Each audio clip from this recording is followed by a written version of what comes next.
Apocalipse capítulo 20, vamos ler dos versos 7 ao 10. Quando, porém, se completarem os 1000 anos, Satanás será solto da sua prisão e sairá a seduzir as nações que há nos 4 cantos da terra, Gog e Magog, a fim de reuni-las para a peleja. O número dessas é como a areia do mar. Marcharam então pela superfície da terra e sitiaram o campamento dos santos, a cidade querida. Desceu, porém, fogo do céu e os consumiu. Verso 10. O diabo, o sedutor deles, foi lançado para dentro do lago de fogo e enxofre, onde já se encontram não só a besta, como também o falso profeta, e serão atormentados de dia e de noite, pelos séculos dos séculos. Não feche a Bíblia, deixa aberta, feche apenas os olhos para mais uma rápida oração. Pai Santo, a Ti a honra, a glória, o louvor e o domínio. Mais uma vez nos achegamos a Ti, diante do Seu trono santo, do Seu palácio real, pelos méritos de Cristo, pela mediação do nosso sumo sacerdote Jesus, rogando a sua misericórdia, rogando a sua graça, que seja despejada entre nós, que o seu Espírito haja poderosamente, salvando, consolando, libertando, transformando, dirigindo vidas que estão aqui e que me ouvem por toda parte do mundo. Ah, Senhor, esse grande dia está chegando, dia que o Senhor virá derrotar todos os nossos inimigos e redimir a Tua igreja, retirando-a da terra. Faz Teu reino avançar, Senhor. Receba a glória para si e nos conforma à imagem do Seu Filho, em nome de Jesus. Amém.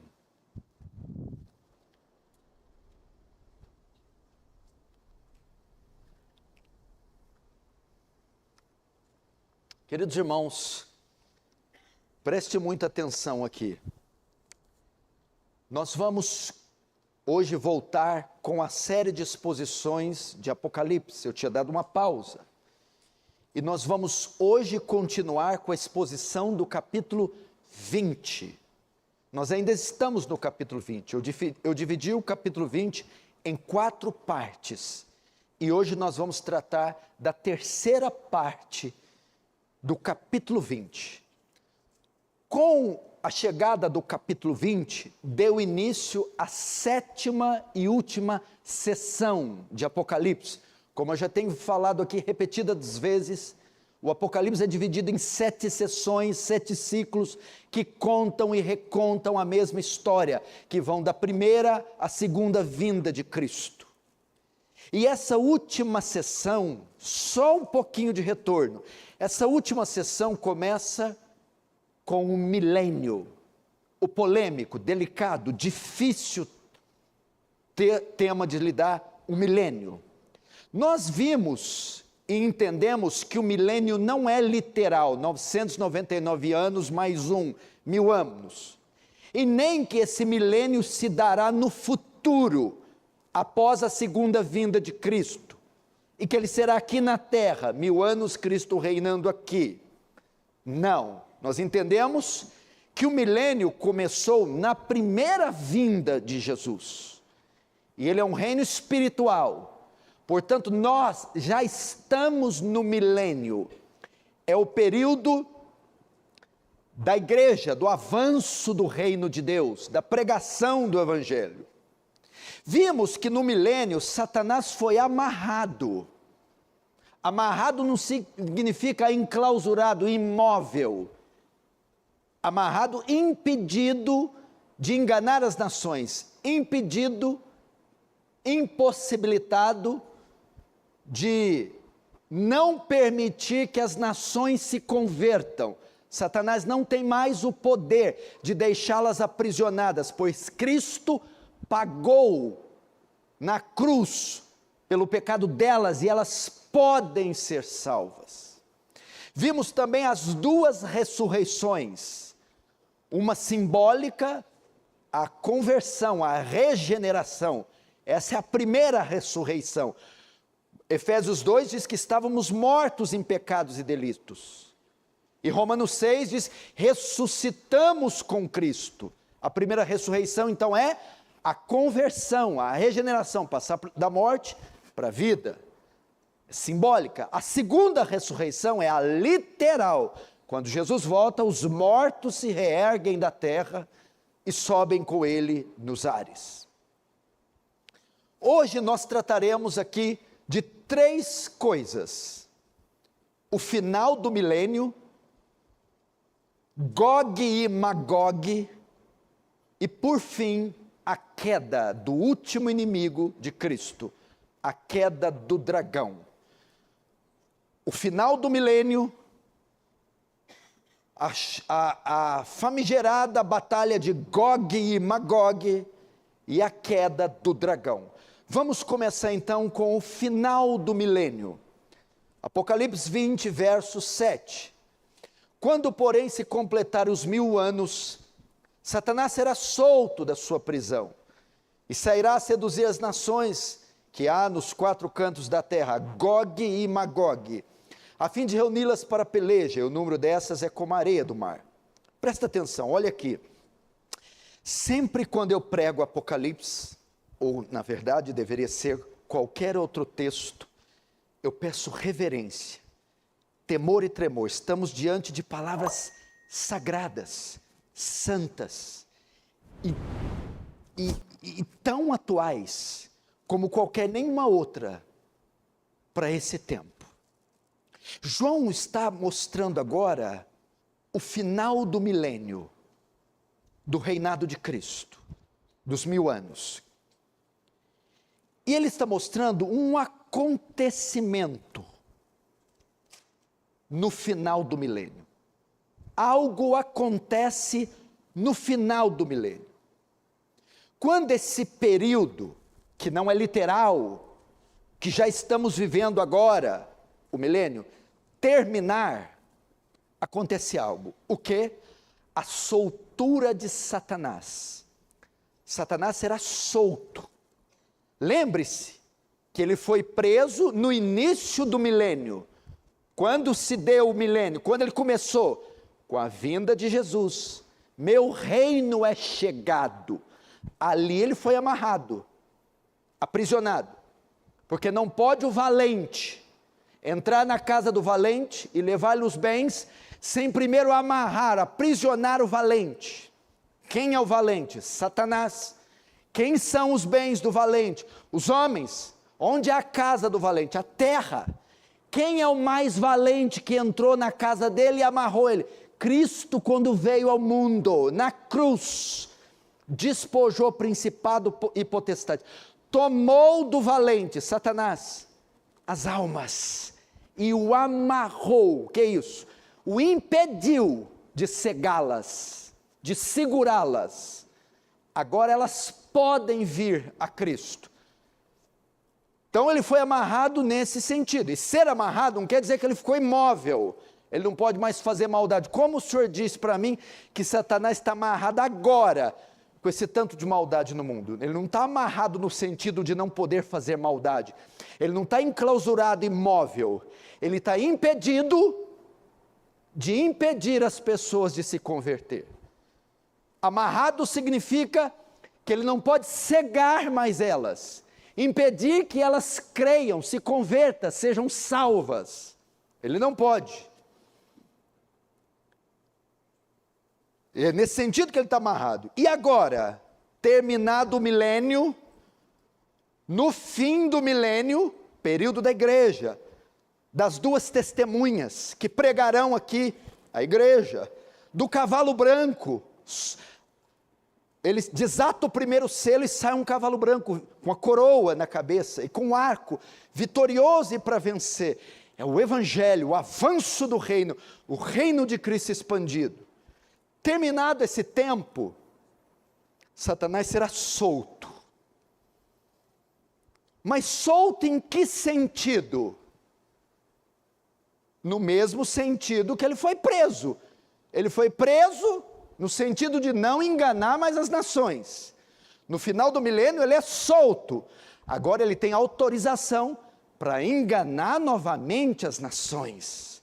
É isso que quer dizer ser solto, dominá-las, cegá-las, impedi-las de irem a Cristo, de se converterem. Agora,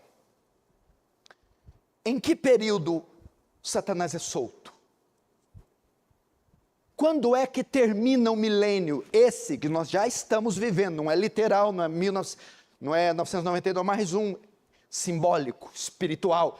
Cristo já subiu, já reina, não é em Jerusalém, é no céu, não é num trono de mármore, é no de Davi, de glória, não é num trono de mármore de Davi, é um trono de glória, nos céus.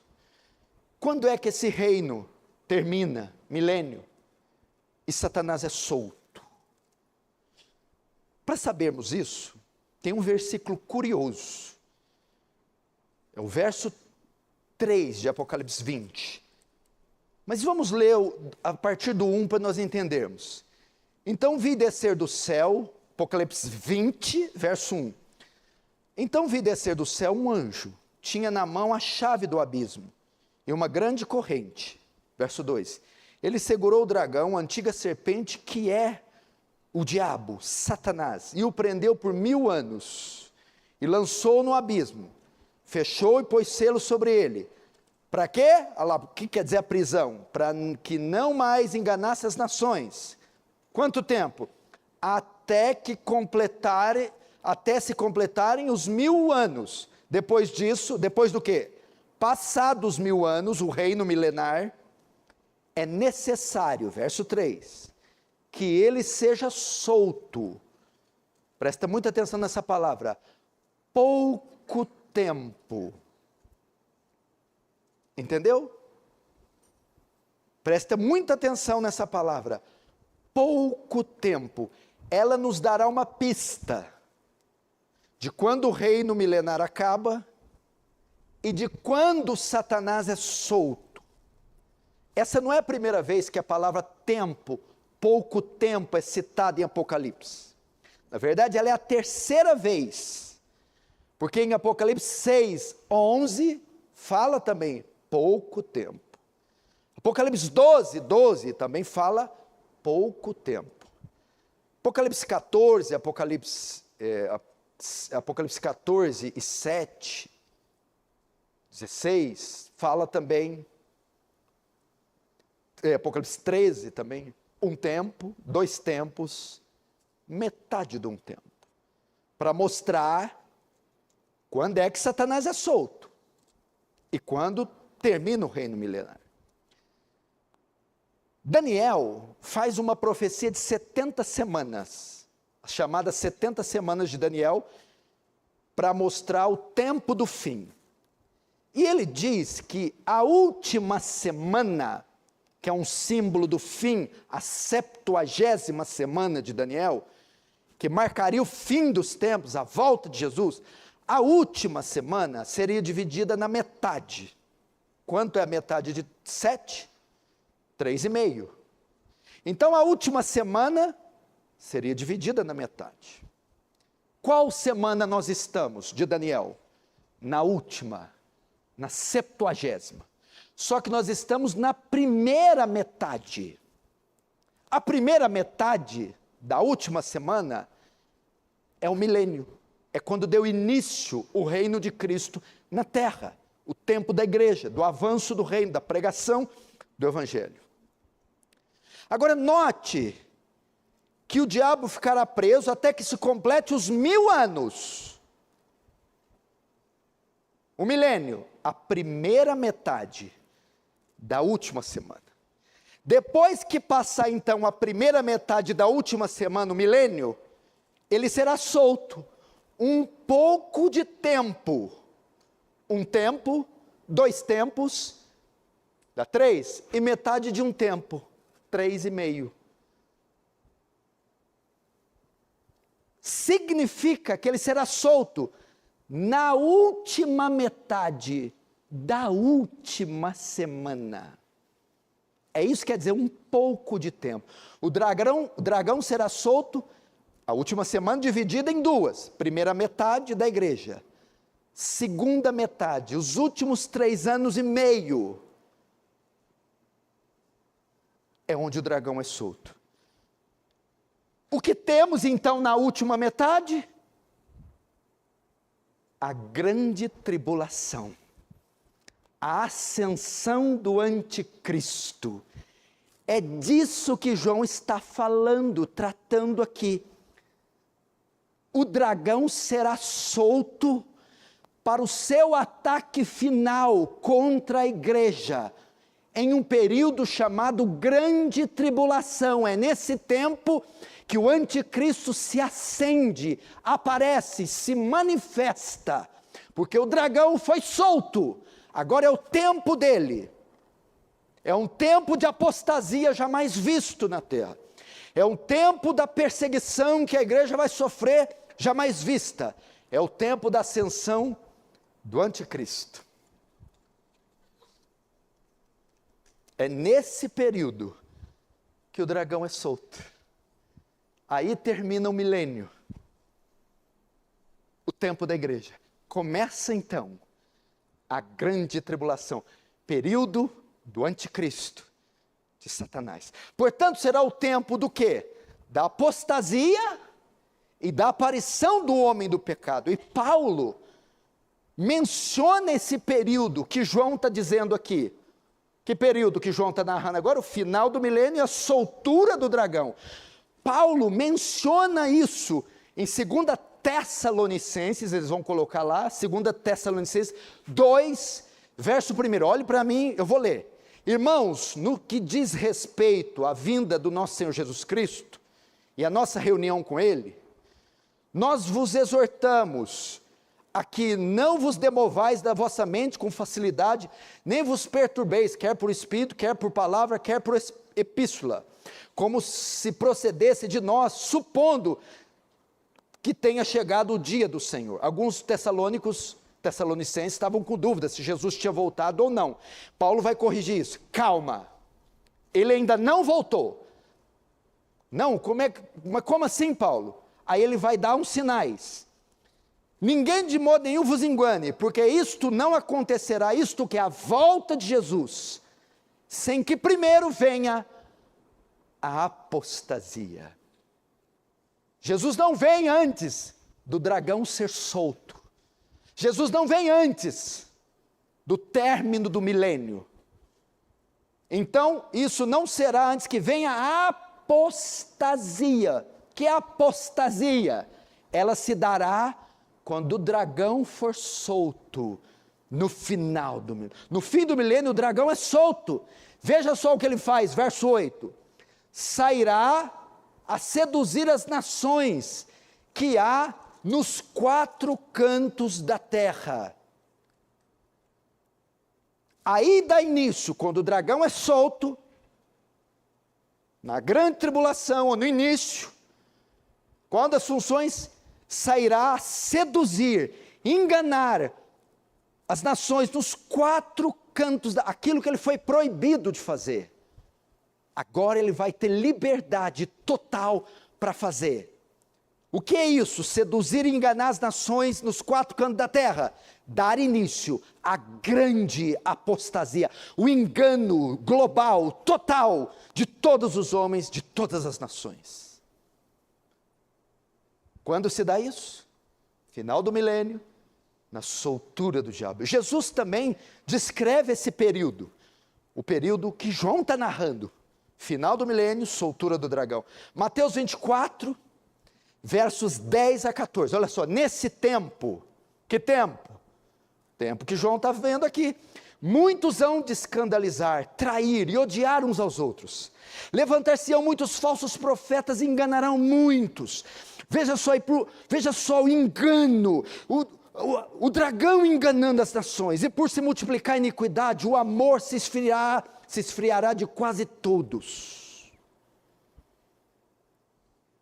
Veja só, apostasia, multiplicar da iniquidade, multiplicar do engano, declínio moral, devassidão, profanação, engano religioso. Jesus também em Lucas, prevê esse tempo que João está vendo. Lucas 17, verso 26 a 30. Assim como foi nos dias de Noé, será também nos dias do Filho do Homem. Comiam, bebiam, casavam-se, davam-se casamento, até o dia em que Noé entrou na arca e veio o dilúvio e destruiu todos. O que é comiam, bebiam, casavam e davam-se casamento? Um mundo indiferente às coisas santas. Um mundo perdido nos prazeres. Um mundo apóstata, morto, incrédulo, pagão. E ele continua. O mesmo aconteceu nos dias de Ló. Comiam, bebiam, compravam, vendiam, plantavam, edificavam. Mas no dia que Ló saiu de Sodoma e Gomorra, choveu do céu fogo e enxofre, e a todos destruiu. Que mais seriam? Marcado o tempo do fim. Será como nos dias de Ló. Ló habitava onde? Sodoma e Gomorra. De Sodoma e Gomorra veio o termo sodomia. Depravação moral, perversão sexual, naufrágio da moralidade, degradação da moralidade. Assim será no dia em que o Filho do Homem se manifestar. Então Jesus profetizou a última metade da última semana. Agora o dragão está solto. Agora a iniquidade vai se multiplicar. O engano vai se proliferar sobre toda a terra. Ele tem liberdade. E o texto diz que não só haverá apostasia. Paulo prevendo a mesma coisa que João está prevendo, a soltura do dragão. Não ia acontecer só apostasia, mas também é o período do homem do pecado. 2 Tessalonicenses, capítulo 2, continua, verso 3. Não será assim sem que primeiro venha a apostasia e seja revelado o homem da iniquidade, o filho da perdição. Quem é esse? O anticristo, o qual se opõe e se levanta contra tudo que se chama Deus, ou é objeto de culto, a ponto de se assentar no santuário de Deus, ostentando-se como se fosse o próprio Deus. Não vos recordais de que ainda convosco eu costumava dizer-vos estas coisas? E agora sabeis o que o detém, para que ele seja revelado somente em ocasião própria. Tem algo que o detém. Tem algo que ainda aprisiona o dragão, que detém a aparição do anticristo, e permite o reino de Cristo, o avanço da igreja continuar. Com efeito, o mistério da iniquidade já opera, o espírito dele, o anticristo não se encarnou, não apareceu como pessoa, mas o espírito dele já opera nas instituições, nas organizações, nos partidos políticos, na cultura. Mas o mistério da iniquidade já opera e aguarda somente que seja afastado aquele que agora o detém. Por isso estamos na primeira metade da última semana. É o período da igreja, da pregação, das missões. E tem algo que o detém para dar liberdade à igreja. Algo está segurando o dragão e a aparição do anticristo. Essa é a primeira metade. Então, quando for tirado o que o detém, será de fato revelado o iníquo. Quem que é o iníquo? O anticristo.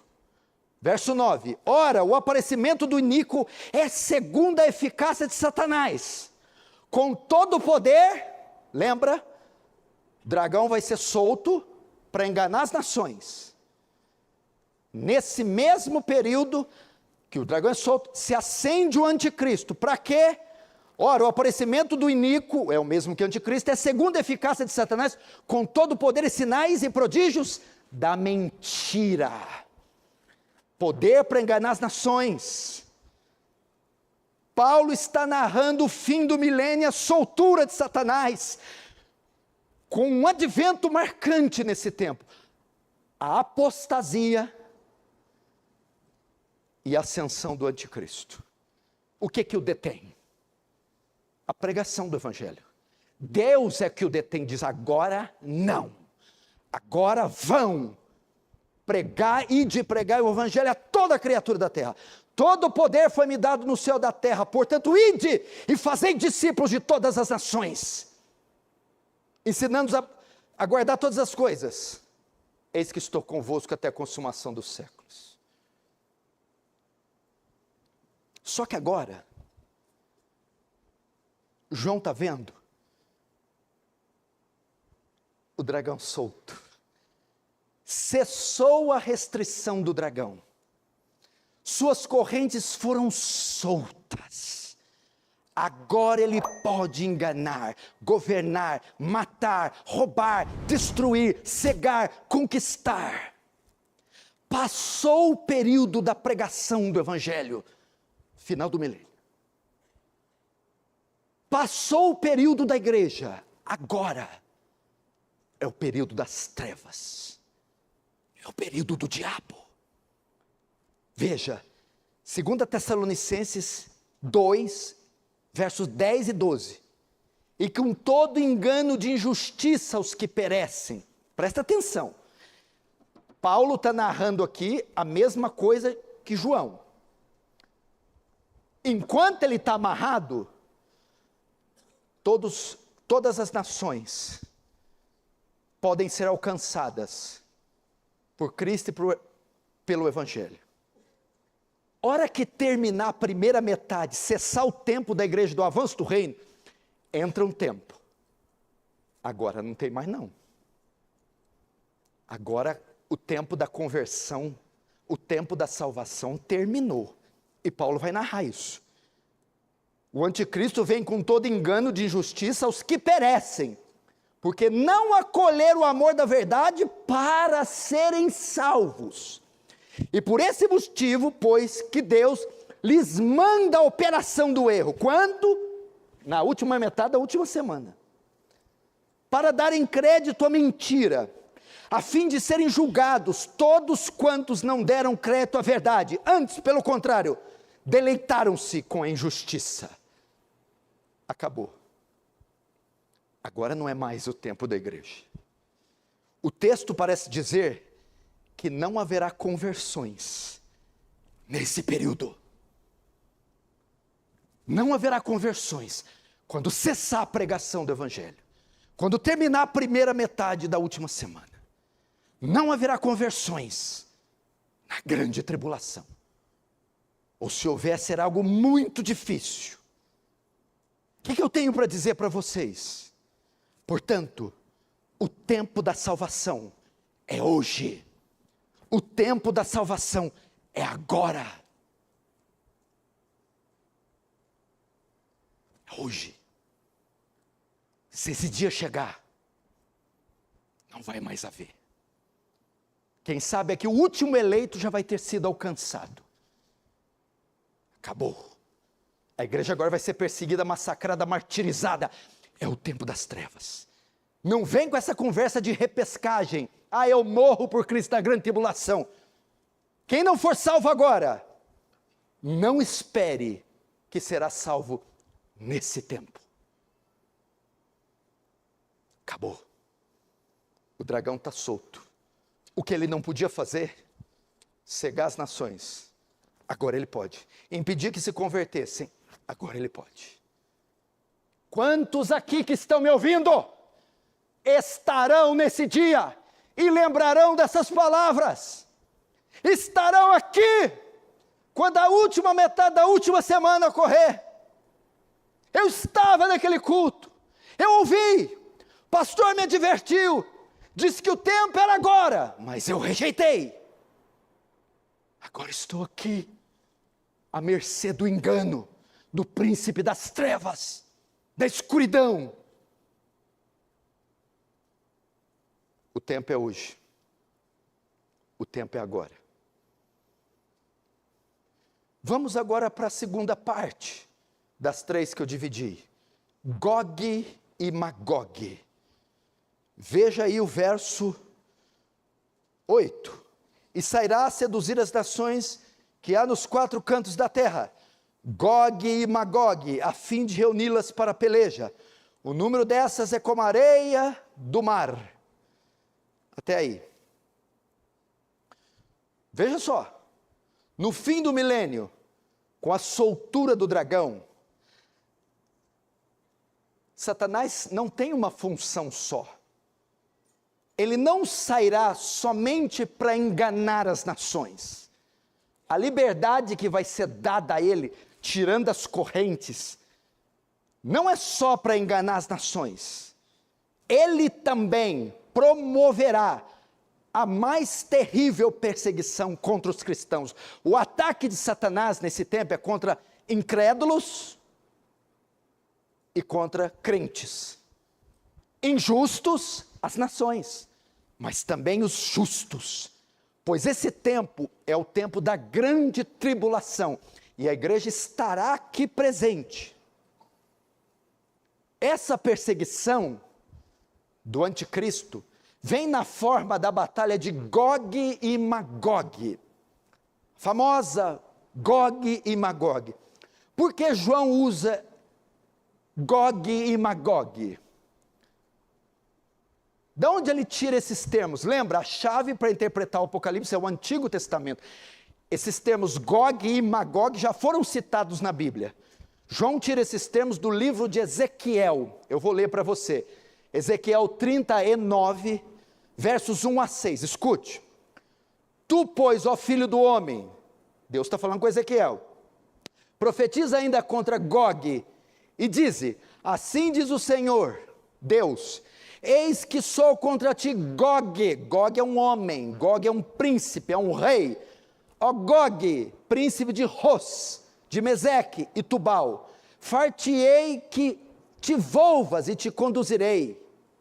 Far-te-ei subir dos lados do norte e te trarei aos montes de Israel. Tirarei o teu arco da tua mão esquerda e farei cair as tuas flechas da tua mão direita. Nos montes de Israel cairás, tu e todas as tuas tropas, e os povos que estão contigo, e toda espécie de aves de rapina, os animais do campo, eu te darei, para que te devorem. Cairás em campo aberto, porque eu falei, diz o Senhor dos Exércitos. Meterei fogo em Magog, a cidade dele, o reino, é Gog, o rei, da terra da cidade de Magog, e nos que habitam seguros nas terras do mar, e saberão que eu sou o Senhor. Veja só, Ezequiel profetizou nesse tempo, em Ezequiel 37, lá no Antigo Testamento, que um grande exército viria do norte, e invadiria Israel e começaria uma guerra. Gog, nesse caso, é o nome pessoal do príncipe de Meseque, de Tubal, lá na Ásia Menor, está em Ezequiel 39:1. Magog é sua terra, o seu reino. Portanto, aqui, Gog viria da sua terra, da sua cidade Magog, com um exército enorme, atacar Israel. E João, para narrar esse tempo da soltura do dragão e da grande batalha que haveria, ele faz menção dessa mesma batalha em Ezequiel. João usa Gog para dizer que no fim dos tempos, o anticristo, o Gog, se reunirá com as potências do mundo inteiro para combater a igreja. É apenas isso. Não tem nada a ver com o que os dispensacionalistas dizem. Que Magog é a Rússia, um exército da Rússia invadirá Israel, começará uma batalha e sitiará a cidade. Apocalipse é simbólico, não é literal. São termos para dizer o quê? O levante final do anticristo com o mundo inteiro contra a igreja, contra Cristo.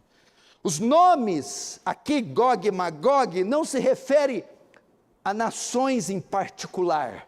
Tem gente que diz, é a Rússia, é a China, é a coalizão que vai invadir Israel. Não tem nada a ver. Pois aqui nem Gog nem Magog podem ser identificados literalmente hoje. Gog é Putin, Magog é Rússia. A maioria dos dispensacionalistas fala essas coisas. São termos simbólicos que apontam para quê? Forças reunidas dos 4 cantos da terra.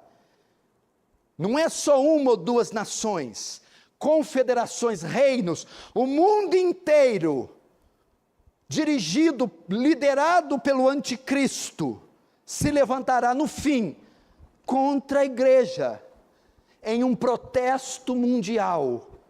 É isso, a batalha de Gog e Magog.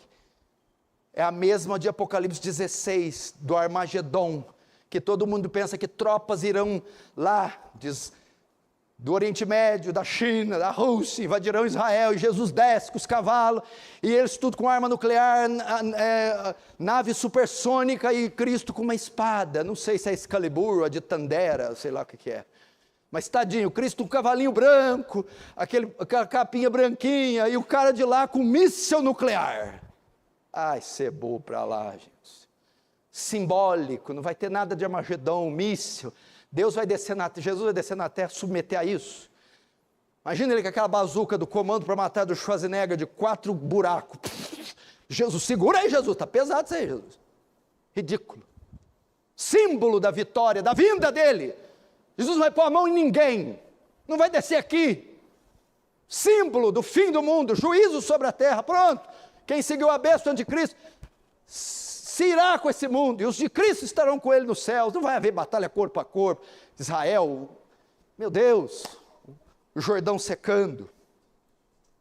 Agora, João mostra o alvo dos ataques do anticristo. Veja o alvo. Verso 9, marcharam então pela superfície da terra e sitiaram o acampamento dos santos e a cidade querida. Desceu, porém, fogo dos céus consumiu. Os dispensacionalistas entendem esse versículo literal. Diz que marcharam pela superfície, sitiaram a cidade querida, está vendo? Virão lá do norte, da Rússia, da China, e vão sitiar Jerusalém em uma batalha militar. Impossível saber se é Rússia ou União Soviética. São termos para dizer que marcharão pela superfície, sitiarão, marcharão, sitiarão, mesma coisa do verso anterior. O anticristo liderará uma oposição mundial contra essa cidade santa e contra esses santos que estão acampados. Não é um exércitozinho entrando em Jerusalém e atirando na mesquita de Omã, na cúpula dourada, o domo da rocha, não. Esse marcharão, ele será o líder mundial, governará todas as nações do mundo. Ele fará com que essas nações se reúnam no mesmo pensamento contra essa cidade santa e os santos. É Jerusalém? João está se referindo à igreja de Cristo espalhada no mundo. O anticristo promoverá uma forma de governo mundial, uma coalizão, que vai hostilizar, perseguir a igreja em toda parte do mundo. Prisão, perda dos direitos, cassação, martírio. É isso. E é isso que significa sitiar o acampamento dos santos da cidade querida. É um símbolo que descreve que os santos na terra e a igreja será sitiada, cercada, combatida. Entretanto, essa não é outra batalha final apresentada por João.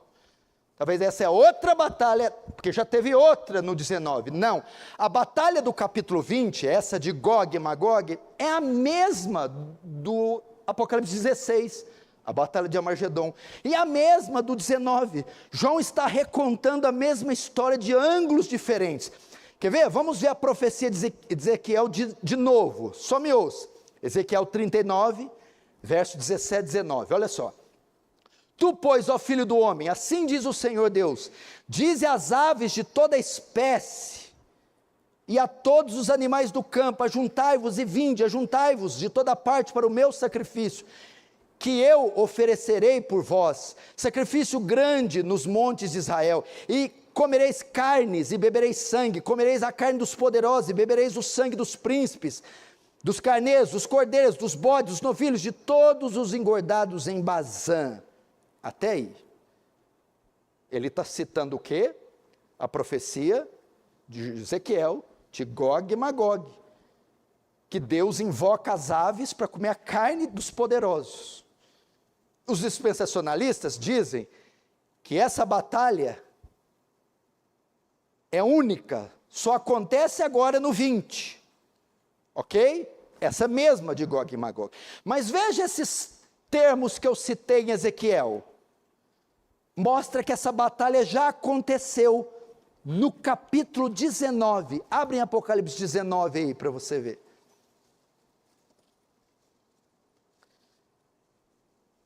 Verso 17. Então vi um anjo posto em pé no sol e clamou com grande voz, falando a quem? A todas as aves. O de Ezequiel falou a quem? Filho do homem, diz às aves. Olha, a mesma coisa, tá?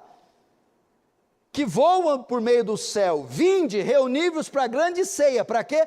Para que comai carnes de reis, carnes de comandantes, carnes de poderosos, carne dos seus cavalos, dos seus cavaleiros. A mesma coisa que Ezequiel está dizendo. Comereis carne dos príncipes, dos bodes, dos cordeiros. Verso 21, os restantes foram mortos com a espada que saía da boca daquele que estava montado no cavalo, e todas as aves se fartaram da sua carne. Viu? João, essa profecia de Ezequiel, de Gog e Magog, essa batalha, já aconteceu no 19. É o confronto de Cristo final, derrotando seus inimigos, trazendo juízo sobre a terra. João está recontando a batalha do 19 agora no 20, não são duas batalhas, é a mesma batalha. Os dispensacionalistas não, dizem que o Apocalipse é cronológico, linear. Não é, ele está contando a mesma coisa. Agora o que acontece nessa batalha de Gog e Magog? O que acontece? Verso 9. Porém, fogo do céu os consumiu. A mesma coisa que o capítulo 19 narra, o anticristo com seus súditos são derrotados por Cristo, no final da grande tribulação, é o que João está narrando aqui novamente. Veja só, capítulo 19, verso 19 e 20. E vi a besta e os reis da terra com os seus exércitos congregados para pelejarem contra aquele que estava montado no cavalo branco, e no cavalo e contra o seu exército.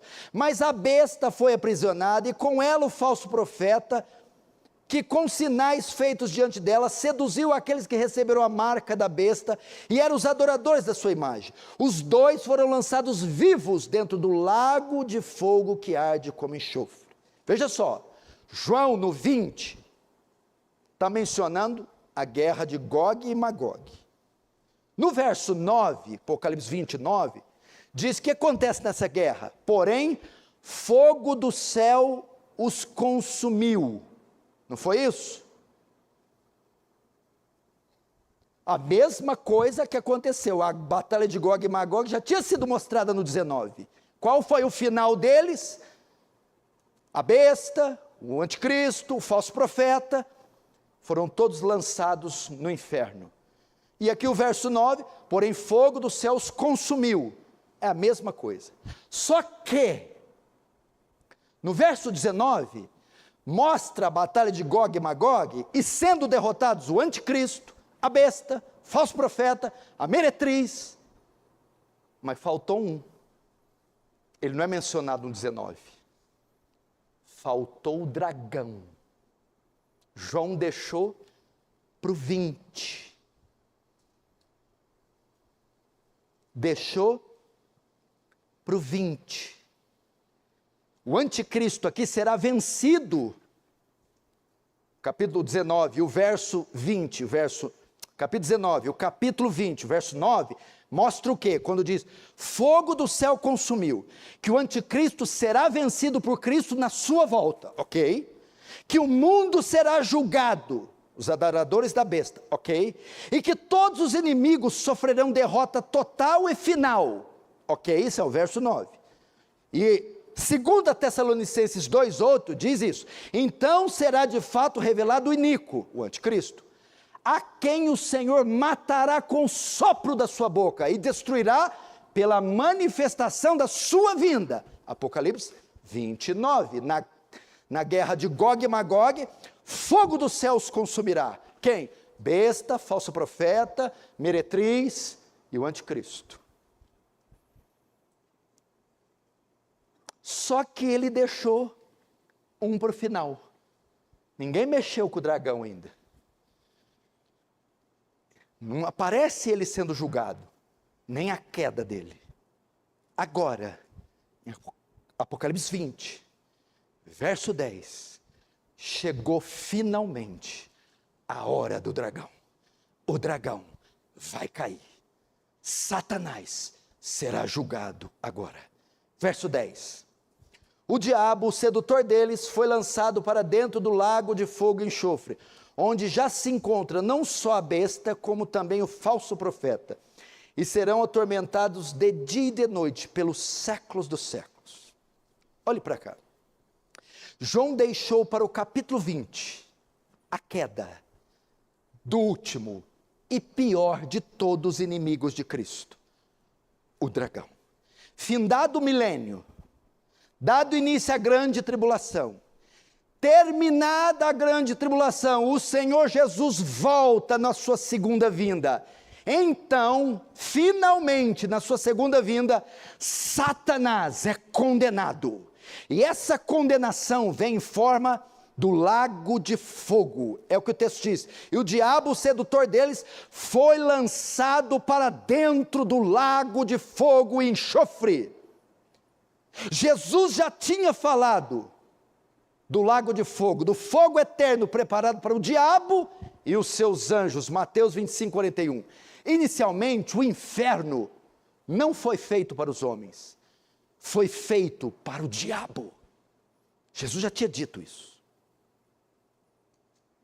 Esse é o lugar onde a grande prostituta foi queimada com fogo, condenada, em Apocalipse 17, 16. Esse é o lugar que a besta e o falso profeta são lançados, nesse mesmo local, no lago que arde como enxofre, Apocalipse 19, 20. E por último, Satanás, agora, compartilhará do mesmo destino. Chegou a vez do dragão.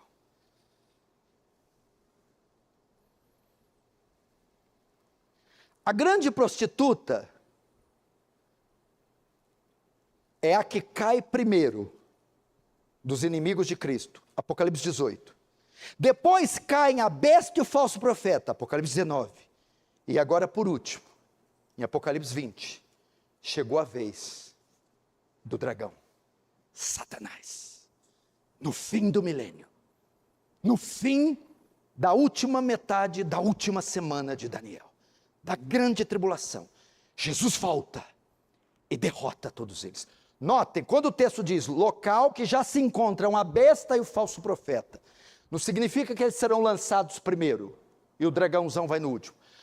Todos os inimigos de Cristo serão lançados todos de uma vez, os ímpios, a besta, a meretriz, o dragão.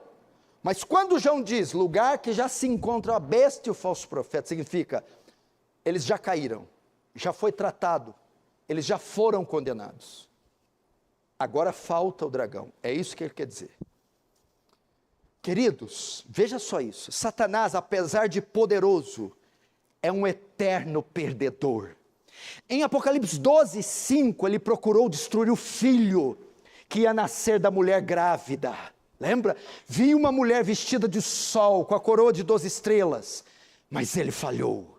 Em Apocalipse 12, 9, Satanás travou uma guerra nos céus, Miguel e os seus exércitos, mas perdeu. E o anjo diz, foi expulso o acusador dos nossos irmãos. Em Apocalipse 12, 17, foi pelejar contra os descendentes da mulher. Mas em Apocalipse 13, diz que ele perde novamente. E os venceram pelo sangue do Cordeiro. E por fim, em Apocalipse 20, ele estava amarrado, para depois ser solto e sofrer sua última, total e completa derrota. Ele então é levado ao seu destino final, lançado no lago de fogo.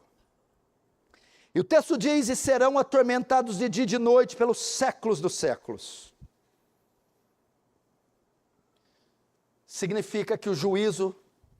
Irmão, estou sem voz aqui, porque esse retorno hoje não ficou bom não, hein? Aumenta um pouquinho para mim, hein, santo. Irmãos, serão atormentados de dia e de noite. O julgamento da besta, da meretriz e do dragão é viver uma vida apartados de Deus para sempre. Eles receberão o castigo por todos os seus atos para sempre. Estarão nesse lugar terrível, sem nunca mais poder saírem, para todo sempre. Em nenhum lugar da Escritura é ensinado que o tormento tem fim. Ao contrário, Jesus disse: apartai-vos de mim, para o fogo eterno. Então assim, cai o último inimigo de Cristo, o dragão. E com ele todos que aceitaram o sinal, a marca da besta, e seguiram seus passos. Fim. Algumas considerações e eu encerro. Preste atenção aqui. Primeira, preste atenção. O mal jamais ficará impune. O mal jamais ficará sem retribuição. O juízo virá cedo ou tarde. Não dá para esconder do Senhor. O mal, o pecado jamais ficará impune. Segundo, consideração segunda, não vale a pena ficar do lado das trevas, pois eles perderam no passado, perdem no presente e perderão no futuro. E todos que seguem as trevas terão o mesmo destino, a perdição. Terceira consideração, hoje é o dia da salvação. Ainda há tempo para você que não é salvo, que não passou da vida para a morte. Não espere chegar esse dia. Pode ser que não haja mais condições, possibilidades, mas hoje há possibilidade. Hoje, agora, nesse instante, hoje é o dia da salvação. Há tempo para você, hoje. Não espere chegar esse dia, pode ser tarde demais. O que eu devo fazer? Corra para Cristo, confesse seus pecados, se arrependa, creia nele. Quarto e último, para os crentes, para os santos, a vitória do povo de Deus já está garantida. João abre a cortina do futuro e mostra todos os inimigos subjugados, sentenciados, condenados para sempre. A vitória do povo de Deus está garantida, portanto persevere, continue, não desista de Cristo, não desista da fé. Jovem, não desista de ser santo, não desista de ser puro, não desista de honrar seus pais, não desista dos cultos, não desista da igreja, não desista da Escritura, não desista. Sua vitória já está decretada. Continue, persevere. O mal não triunfará sobre o bem. O mal não prevalecerá. Amém? Quero ainda continuar com os que não se decidiram. Hoje é o dia da salvação. Hoje. Nós vamos todos fechar os olhos agora. E aquele que não tem certeza da sua salvação, eu gostaria que fizesse uma oração sincera e dissesse: Senhor,